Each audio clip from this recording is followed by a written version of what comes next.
आज जिस टॉपिक पे हम डिस्कशन कर रहे हैं वो है नेकेड ऐप, जो डेसमंड मॉरिस द्वारा एक बुक जो लिखी गई थी उसका एक छोटा सा हिस्सा है।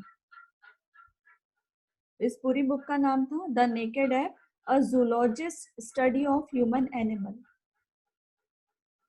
हमने पहले भी पढ़ा था कि एप बंदरों की एक प्रजाति है, लेकिन ऐसी प्रजाति जो इंसानों से सबसे ज्यादा मिलती जुलती पाई गई है।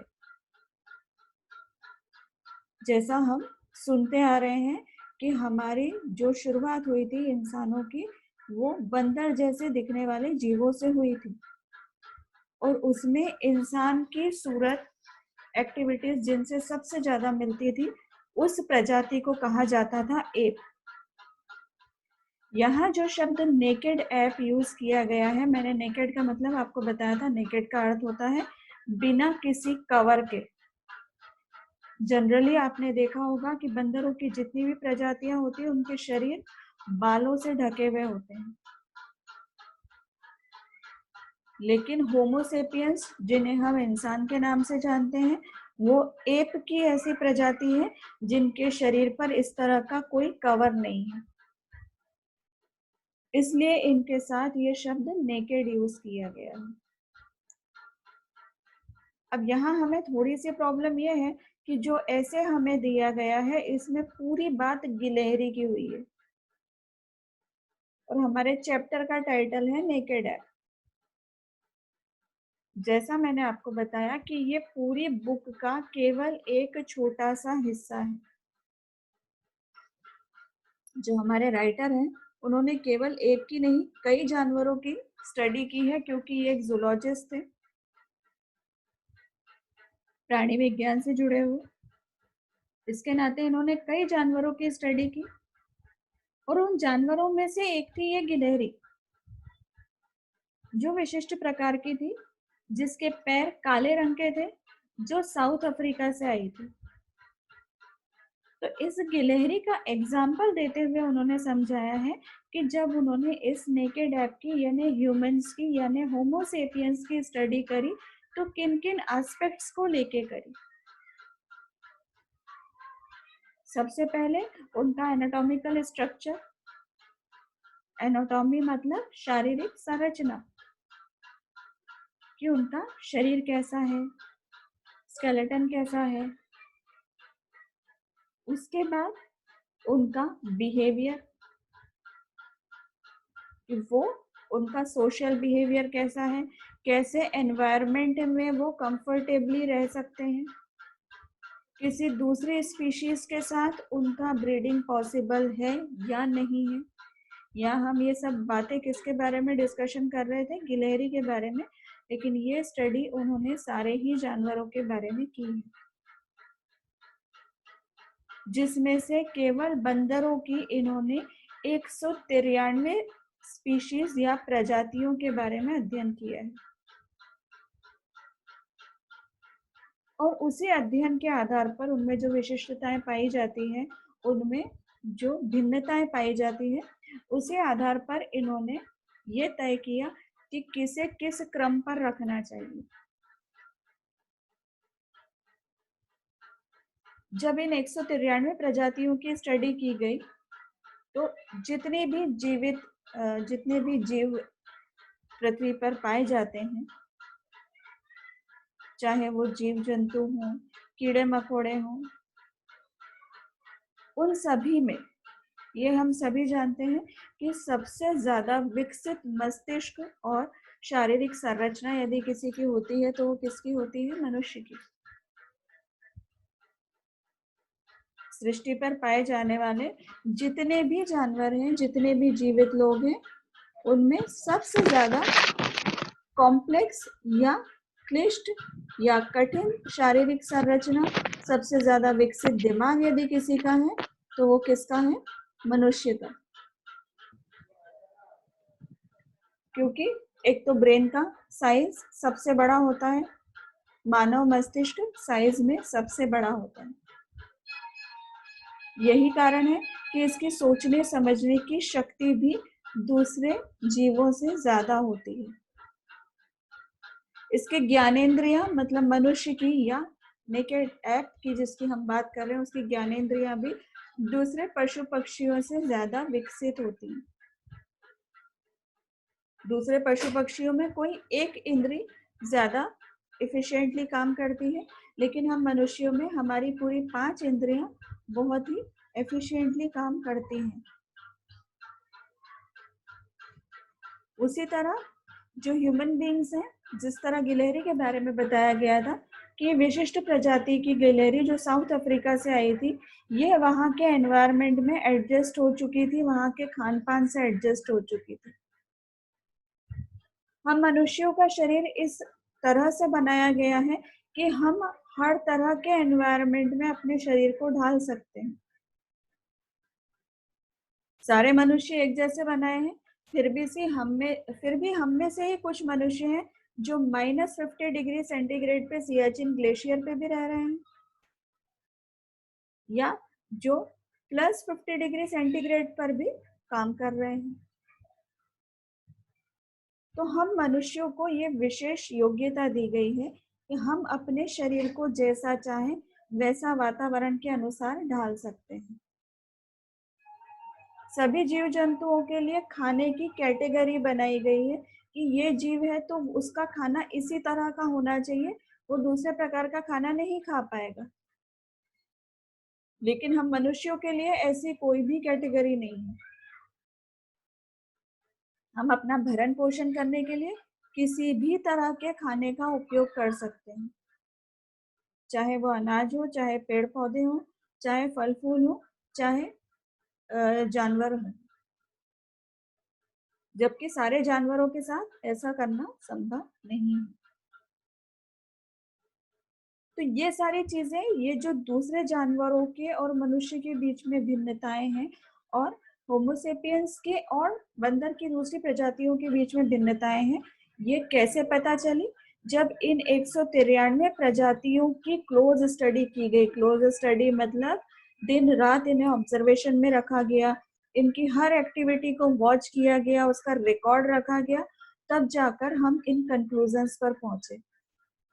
आप लोगों ने कभी डिस्कवरी चैनल देखा हो तो वहां पर आपने नोटिस किया होगा कि इन सारे जानवरों पर वॉच कैसे रखी जाती है। उनके बीच में कहीं किसी पेड़ पर ऐसा छुपा हुआ कैमरा लगा दिया जाता है, या उनके शरीर में कहीं सेंसर्स लगा दिए जाते हैं जो इन एक्टिविटीज को रिकॉर्ड कर सके, क्योंकि ऐसा तो संभव नहीं होता कि कोई भी व्यक्ति जंगल में जाकर 24 घंटे वॉच करता रहे कि वो जानवर दिन में क्या कर रहा है, रात में क्या कर रहा है, शिकार कब कर रहा है। और उससे बड़ी दूसरी बात, यदि उस जानवर को पता चल जाएगा आपकी प्रेजेंस का कि आप उसके आसपास हैं, तो वो जैसा नेचुरली बिहेव करता है वैसा नहीं कर पाएगा। आप किसी भी जानवर के पास जाने की कोशिश करते हैं तो वो आपसे दूर भागता है, क्योंकि वो डरता है आपसे। तो यदि हमें चिड़िया की, किसी कीड़े मकोड़े की, या किसी भी जानवर की एक्टिविटी को वॉच करना है, तो वो एक बहुत लंबी और कठिन प्रोसेस होती है जो हमारे इन जूलॉजिस्ट ने की है। उन्होंने एक्सेप्ट किया है कि ह्यूमंस का बायोलॉजिकल नेचर उनके सोशल स्ट्रक्चर पर डिपेंड करता है। जिस तरह की सोसाइटी में, जिस तरह के एनवायरनमेंट में रहते हैं, वैसा ही बायोलॉजिकल स्ट्रक्चर उनका बन जाता है। जैसा मैं आपको अभी बता चुकी हूँ कि चाइना के रहने वाले लोग जो हैं उनके शक्ल सूरत अलग होती है, अफ्रीका के रहने वाले जो हैं उनके फीचर्स अलग होते हैं, इंडियंस जो हैं उनके फीचर्स अलग होते हैं, अमेरिकन का कॉम्प्लेक्शन सबसे डिफरेंट होता है। आप उन्हें सफेद भी नहीं कह सकते, उनका कॉम्प्लेक्शन एक डिफरेंट ही कलर होता है अगर हम अमेरिकन की या यूरोपियंस की बात करें तो। इसी तरह जो अफ्रीकन होते हैं उनका कॉम्प्लेक्शन डिफरेंट होता है, और हम इंडियंस का कॉम्प्लेक्शन डिफरेंट होता है। जनरली इंडियंस को उनके गेहुए रंग के नाम से, उनकी आइडेंटिटी बनी हुई है, गेहुए रंग के नाम से पहचाना जाता है। क्योंकि हमारे यहाँ जो व्यक्ति गोरा है वो भी जो यूएस का व्यक्ति है या इंग्लैंड का व्यक्ति है उसके कॉम्प्लेक्शन से उसका गोरा रंग भी डिफरेंट है। इसलिए हमारे कलर को किस चीज से कंपेयर किया गया है? गेहूं से। कि गेहूं के जैसे डिफरेंट शेड्स होते हैं, लाइट एंड डार्क, वो कॉम्प्लेक्शन हम इंडियंस का होता है। उसके सिवा ह्यूमन बींग्स की स्पेशलिटी ये होती है कि ह्यूमन बींग्स ही ऐसा कर सकते हैं जो दुनिया की जनसंख्या को एक लिमिट से ज्यादा बढ़ाने में सक्षम है। क्यों? क्योंकि ह्यूमन पॉपुलेशन को कोई दूसरा रेगुलेट करने वाला नहीं है। जैसा हमने बताया था कि प्रकृति ने पूरा एक इकोसिस्टम बनाया हुआ है, एक बायोलॉजिकल साइकिल बनाया हुआ है कि छोटे मोटे कीड़े मकोड़ों की संख्या यदि बढ़ेगी तो उनको खाने के लिए उनसे बड़ा जीव जो है वो उनकी पॉपुलेशन को कंट्रोल कर लेगा, बड़े जीव की पॉपुलेशन को उससे बड़ा कंट्रोल कर लेगा। लेकिन क्योंकि ह्यूमन बींग्स को या मनुष्यों को सृष्टि में सबसे ऊपर का स्थान मिला हुआ है, तो ऐसा कभी नहीं होगा कि यदि ह्यूमन बींग्स की पॉपुलेशन बढ़ गई है या ज्यादा हो गई है तो कोई दूसरा जीव आके उसे खा जाएगा। बाकी सारे जीव जंतुओं में होता है ऐसा। लेकिन यदि हम पृथ्वी को पर बहुत ज्यादा बोझा बढ़ाने के लिए, बहुत ज्यादा क्राउड बढ़ाने के लिए किसी को जिम्मेदार ठहरा सकते हैं तो वो केवल और केवल मनुष्य हैं, क्योंकि उनके ऊपर अंकुश लगाने के लिए कोई दूसरी प्रजाति नहीं है। और ऐसी स्थिति में ये अंकुश कैसे लगता है? इस तरह की महामारियों से। ये जो महामारियां या ये प्राकृतिक आपदाएं जो हमारी प्रकृति द्वारा जनित होती है, इनके पीछे प्रकृति का ये उद्देश्य होता है कि वो, इन प्राकृतिक आपदाओं के पीछे प्रकृति का स्वयं का ये उद्देश्य होता है कि उस पर बढ़ते हुए जो बोझ है उसे कुछ रेगुलेट कर सके, उसे कंट्रोल किया जा सके। इसलिए हर कुछ सालों में इस तरह की कोई महामारी या प्राकृतिक आपदा आती है जो ह्यूमन पॉपुलेशन को रेगुलेट कर सके। आखिरी में ये ह्यूमन बींग्स को इस चीज से सावधान करते हैं कि अगर ये अपने आप पर, अपने एनवायरमेंटल डिस्ट्रक्शन पर कंट्रोल नहीं करते तो इस पृथ्वी के विनाश के लिए ये खुद रिस्पॉन्सिबल होंगे। इससे इनकी खुद की प्रजाति का ही विनाश नहीं होगा, जो दूसरे लिविंग एनिमल्स है उसका भी विनाश होगा। इसके कई एग्जाम्पल्स हम देख चुके हैं। जैसे कुछ समय पहले एक बीमारी आई थी बर्ड फ्लू, जो फैली थी बर्ड्स के कारण, जिसमें पक्षियों की एक बड़ी प्रजाति मारी गई थी। तो ह्यूमन बींग्स जब भी प्रकृति के साथ छेड़छाड़ करेंगे या यदि वो अपने आप पर, अपने एग्रेशन पर, अपने गुस्से पर, अपने पॉपुलेशन पर कंट्रोल नहीं रख पाएंगे तो प्रकृति की सारी स्पीशीज के विनाश के लिए ये ह्यूमन बींग्स ही रिस्पॉन्सिबल होंगे। तो इस चीज से हमारे राइटर हमें सावधान करना चाहते हैं। अब जो ऐसे है इसमें ये विचार दिया गया है, the behaviour of humans was determined largely by their biology and that humans share many characteristics with animals.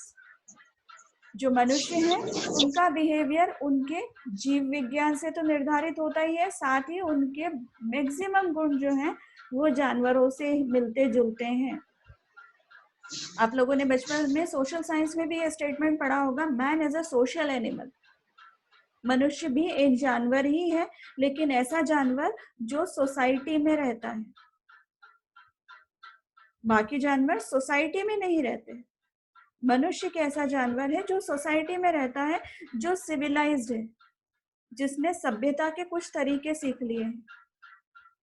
तो उसकी कई आदतें आज भी जानवरों के बिहेवियर से मिलती है, और सबसे ज्यादा किन के बिहेवियर से मिलती है? एप्स के।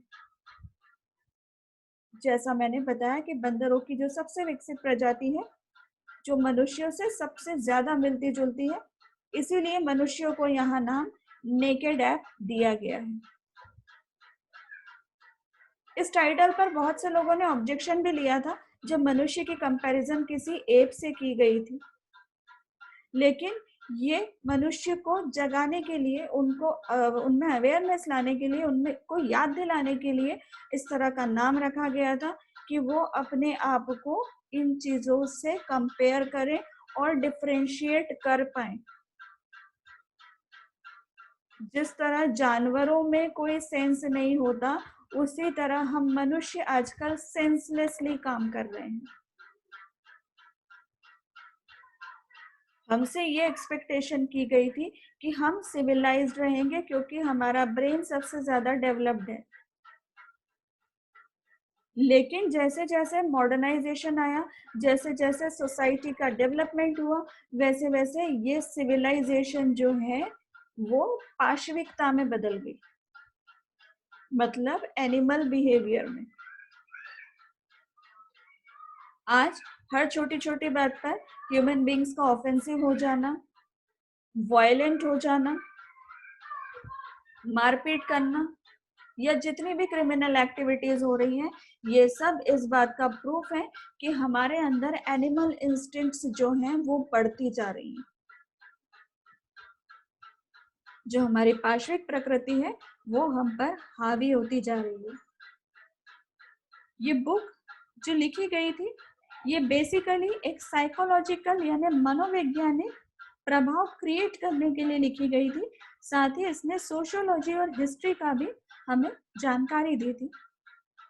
इसके बावजूद भी जो क्रिश्चियन फंडामेंटलिस्ट हैं, मतलब जो पुराने रूढ़िवादी क्रिश्चियनिटी को मानने वाले हैं, उन सारे लोगों ने इस बात पर आपत्ति ली है क्योंकि इसमें मनुष्य को काफी हद तक जानवर के जैसा बताया गया और इसमें जो मनुष्य के सेक्सुअल बिहेवियर के बारे में या सोशल बिहेवियर के बारे में ऑब्जर्वेशंस पाई गई थी, उसको बहुत लोगों द्वारा अपोज किया गया, स्पेशली जो इन चीजों पर क्लियरली डिस्कस करना पसंद नहीं करते हैं। आज भी जो हमारा पुराना एजुकेशन सिस्टम चला आ रहा है उसमें कुछ सब्जेक्ट्स ऐसे होते हैं जिन पर सोसाइटी में खुलकर बात किया जाना पसंद नहीं किया जाता, और ऐसी ही कंडीशंस को, ऐसे ही सब्जेक्ट्स को जब यहाँ इस बुक में खुलकर डिस्कस किया गया तो जो पुरातन पंथी थे उन्होंने इन बातों पर ऑब्जेक्शन उठाया, आपत्ति उठाई।